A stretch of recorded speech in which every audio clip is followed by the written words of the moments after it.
bet you got a little startled when he said OJ, huh? I seen the white girl. You guys, oh my God, heavens knows. Some bullshit, OJ. He's out already? Yeah, but it's all good because it stands for Oliver.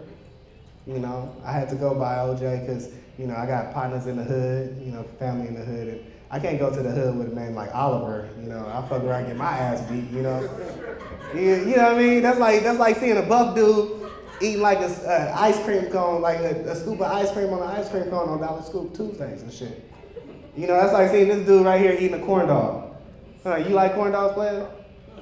You like, shit, I eat that shit at home by myself. But you look like you a fucking corn dog up there, you just take it off the stick and be like, fuck this shit. But yeah, man, it was crazy. But yeah.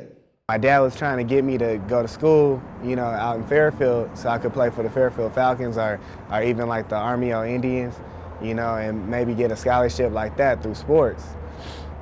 But I ended up like, you know how you fall in love and everything, and then I ended up getting with like my first baby mom, the mother of my child.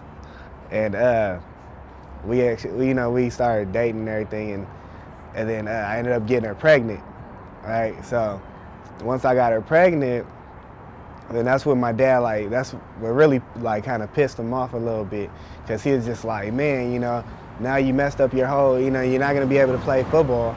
You know, you messed up your whole football career now, you know. Now you got to go get a job and, you know, and support the baby, you know, take care of the baby. Because one thing about my dad, you know, I call like my dad, he's a real man because he actually like, you know, when we were small, before I was even born, he worked, you know what I mean? He just worked all the time. He had like, you know, he tell me the story like 50,000 times. Like he had like 4 or 5 jobs.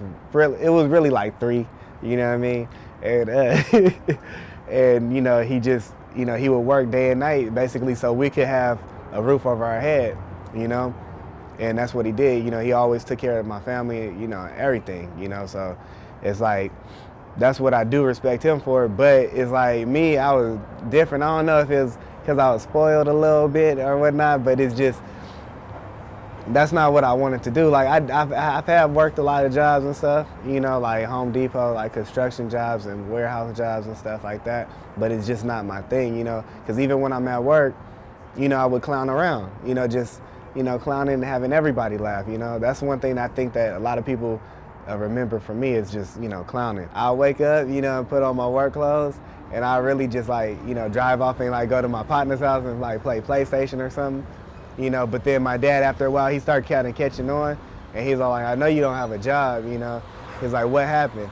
And I was all like, I don't know. I was like, I'm just looking for something else, you know, that'll pay me more.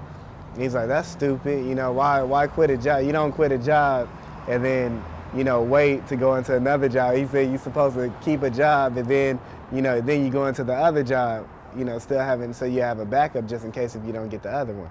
And you can still have money coming in. Like, I knew that already. But then I was just like, I was like, oh, okay. And he's like, yeah, he's like, man, the older you get, the stupider you get, you know? That used to be his line. He's like, the older you get, the stupider you get.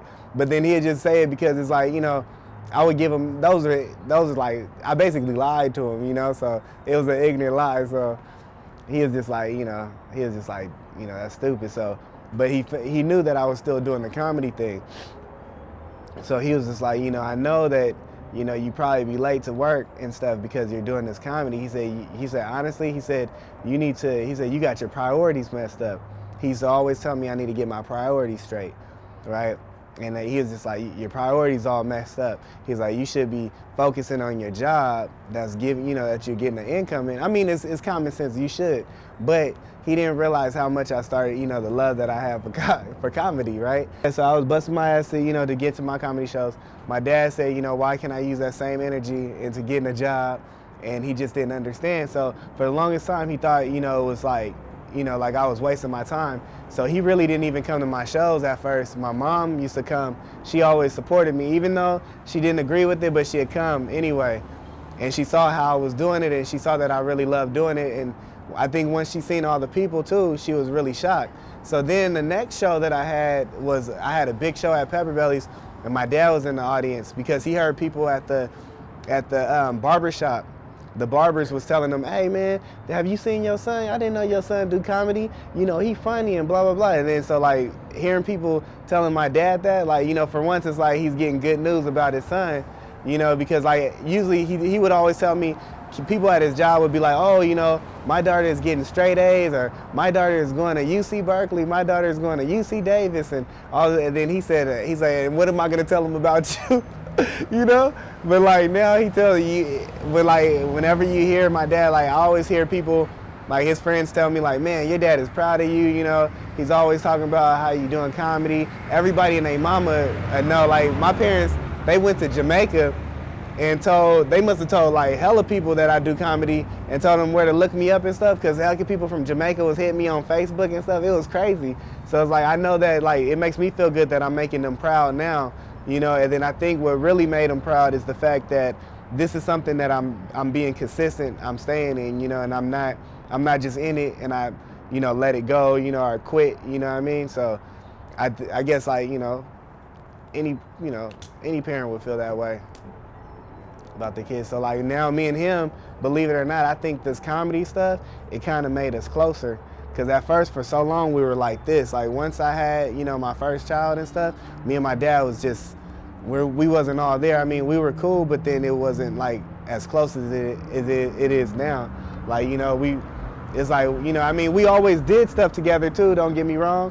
Like from when I was younger, but then that high school part was kind of like, you know, so it's like from graduation on, me and my dad been tight. It's like my dad is like my best friend. You know, I could go to him, talk to him about anything, and then, you know, he's always there, and that's kind of cool. That's cool.